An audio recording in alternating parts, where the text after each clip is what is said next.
Ever feel like someone might be listening in on what you're doing online? Meet the digital eavesdropper, what's called a man-in-the-middle attack. This happens when an attacker secretly gets between you and the website or service you're using.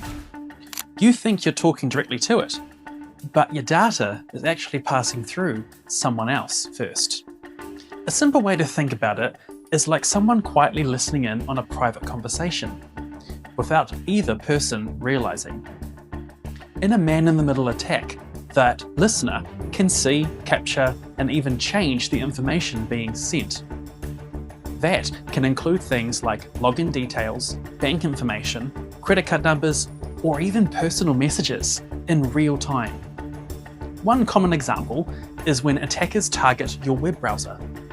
They can infect it with malicious software or redirect your traffic. For example, you might try to log into your bank, but instead you're sent to a fake website that looks almost identical. You enter your details thinking it's real, and those credentials go straight to the attacker. Another method attackers use is analysing network traffic using tools that monitor data moving across the network. If the connection isn't secure, like on some public Wi-Fi networks, they may be able to see what you're doing.